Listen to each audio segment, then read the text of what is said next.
में सैफ पर हमले के आरोपी की रिमांड जो है वो बढ़ गई है। शरीफुल इस्लाम शहजाद की बड़ी है रिमांड। 29 जनवरी तक पुलिस हिरासत में रहेगा ये आरोपी। देखिए, सैफ अली खान पर हमला किया था, सैफ अली खान के घर में घुसकर हमला किया था। अभिनेता सैफ अली खान पर हमला करने वाले आरोपी की आज रिमांड बढ़ गई है, कोर्ट में पेशी हुई है, जो आरोपी की 29 जनवरी तक पुलिस रिमांड बढ़ा दी गई है।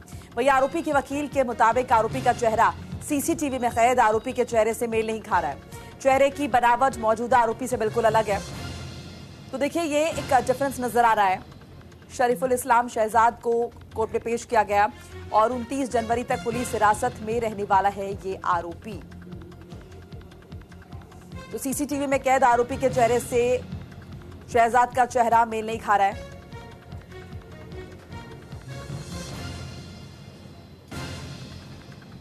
आरोपी के वकील के मुताबिक आरोपी का चेहरा सीसीटीवी में कैद आरोपी से मेल नहीं खा रहा है।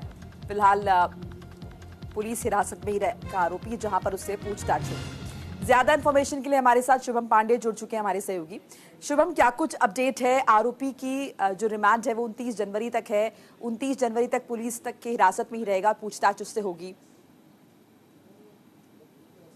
बिल्कुल, देखिए मोनिका जी, 29 जनवरी तक एक बार कोर्ट ने फिर से पुलिस कस्टडी में भेज दिया। देखिए, जो पुलिस इन्वेस्टिगेशन टीम कर रही है वो ये बता रही है कि जो सीसीटीवी हमें मिले हैं और जिसने आरोपी को हमने जो पकड़ा है, जो आरोपी इस्लाम जो शरीफुल इस्लाम है शहजाद है, उसका चेहरा मैच नहीं खा रहा है। उसके अलावा वो जूते नहीं मिले हैं, उसके अलावा वो गमछा नहीं मिला है। तमाम जो चीजें हैं वो बातें जो है कोर्ट रूम में इस वक्त डिस्कस के दौरान आयो जो इन्वेस्टिगेशन ऑफिसर वो कहते हैं। इसके अलावा देखिए, सरकारी वकील का भी कहना है कि शायद पुलिस को कुछ निम्नलिखित बयान और चाहिए और आरोपी के पास वो हथियार, धारदार हथियार कहाँ से आया, वो उसके पास वो चोरी करने गया तो इतना बड़ा चाकू जो है वो कहाँ से आया, इसकी भी जांच जो है करनी है। इसी वजह से और दिनों की कस्टडी की मांग जो है वो की गई है। इसी वजह से 29 तारीख तक जो है पुलिस कस्टडी यहाँ पर, यानी अगले 5 दिनों तक एक बार फिर से जो है पुलिस कस्टडी जो है वो आरोपी को पुलिस को जो है आरोपी को लेकर दे दी गई है। तो अब देखिए, यहाँ पर पुलिस के लिए एक बड़ा चैलेंजिंग होगा कि किसी भी तरीके से जो सवाल उठ रहे कि सीसीटीवी में फुटेज अलग जो आरोपी दिख रहा है, आपने अच्छा शुभम, आरोपी ने अपना जो गुनाह, अपना जो जुर्म है वो कबूल किया है। दूसरी तरफ ये तथ्य सामने आ रहे कि शूज नहीं मिले हैं या फिर सीसीटीवी में जो इंसान दिख रहा है उसका चेहरा जो है आरोपी से मेल नहीं खा रहा है। तो क्या ये सब चीजें आरोपी के फेवर में जाएंगी? बिल्कुल, देखिए, आरोपी ने अपना गुनाह कबूल किया है। इसके अलावा जो फॉरेंसिक रिपोर्ट आई है, जो फिंगरप्रिंट्स मैच हुए हैं, उसमें भी ये सामने आ रहा है कि उसके फिंगरप्रिंट थे। अब देखिए, चेहरा नहीं मिल पा रहा है, जूते नहीं मिले हैं, वो गमछा नहीं मिल रहा है, जो आरोपी गमछा लेकर सीढ़ी से उतरते हुए दिखाई दे रहा है, ये आरोपी के पास मिलते नहीं दिखाई दे रहा है। ये कुछ बातें जो इसके फेवर में जा सकती हैं। आप देखना होगा कि पुलिस अगली बार जब लेके आएगी तो क्या है, जो इन चीजों की जो मांग की गई है, इन चीजों के लिए जो पीसी मांगी गई, उनमें से कितने सारे सबूत इकट्ठा कर पाती है। आप देखिए, पहले जब दूसरी बार 5 दिन पहले जब कोर्ट में पेशी हुई थी तो ये कहा गया था कि सोमवार को कि आरोपी ने जुर्म कबूला है, उसके पास कुछ और भी। देखिए, अब देखिए, जो फिंगरप्रिंट मैच हो गए हैं, तमाम चीजें मैच हो गई हैं। उसके बाद कुछ चीजों को लेकर पुलिस जो है अभी भी जांच बाकी, क्या इसमें किसी और किसके लोग हैं, क्या वही इसके साथ कोई और दोस्त इसके संपर्क में है या ये प्लानिंग के तहत की गई थी, ये भी चीजें हैं जो जानने के लिए पुलिस ने ये 5 दिनों की कस्टडी की मांग जो की थी और कोर्ट ने जो है इसकी इजाजत दे दी है। अच्छा शुभम, मैं ये भी आपसे समझना चाहूंगी, देखिए आरोपी के पक्ष में जाने का क्या मतलब है यहाँ पर?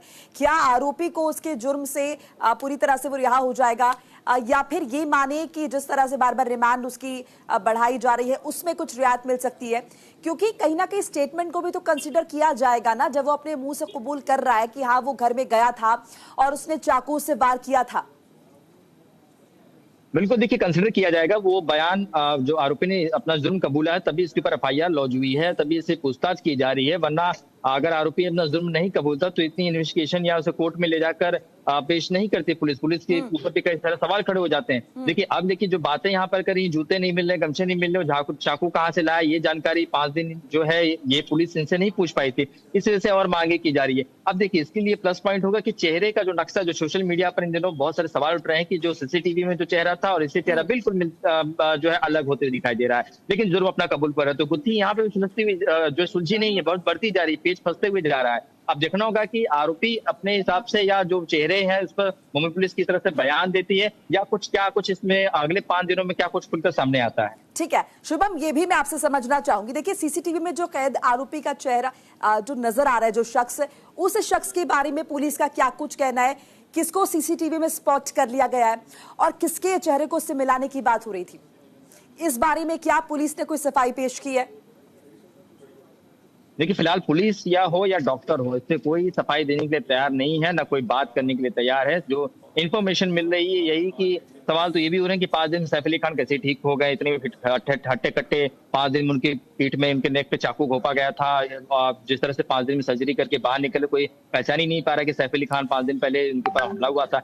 अभी देखिए, आरोपी जो था सीसीटीवी में कुछ अलग दिख रहा था, इसे पकड़ा कुछ और अलग है। लेकिन पुलिस कोई बयान नहीं दे रही है। पुलिस ये कह रही है कि हमने जो आरोपी पकड़ा उसने अपना जुर्म कबूल लिया है। उसने कोर्ट में भी अगर उससे बातें कहने तो कोर्ट में कहा भी जाता है, क्योंकि जब कोर्ट में आरोपी को पेश किया जाता है तो जज उनसे पूछते हैं कि भाई आप क्या, आपने जो जुर्म किया आपको कबूल है? वो जब कबूलता है तभी मामले के आगे जांच बढ़ता है। अगर उसने यहाँ पे डिनाई कर दिया तो पुलिस की कर्मियों की नौकरी तक जा सकती है। तो ये चीजें इन्वेस्टिगेशन है, चल रही है। जब आरोपी ने अपना जुर्म कबूल किया कि हाँ मैं वही हूँ, रंग कपड़े अलग अलग पहनता था, जूते अलग पहनता था, ये तमाम चीजें हैं। लेकिन जो हमारे पास जो एविडेंस लगे हैं कि ये अलग है, वो अलग है, ये इसकी गुत्थी जो है वो पुलिस जाने की कैसे वो सुलझा रही है, कैसे इस केस को आगे बढ़ा रही है। लेकिन अगले 5 दिनों में शायद ये भी तस्वीर साफ हो जाएगी कि अगले 5 दिनों में क्या कुछ होता है, या शायद पुलिस किसी और सुराग को पकड़े या किसी और अन्य चीजों को लेकर अगली बार कोर्ट में जाए। शुभम, क्या पुलिस इस तरफ भी अंदेशा जाहिर कर रही है? क्या पुलिस का कहना है कि इस पूरी घटना में कुछ और लिप्त भी हो सकते हैं लोग, उसके साथ कुछ और लोग भी साजिश में शामिल हो सकते हैं? क्या इस एंगल से भी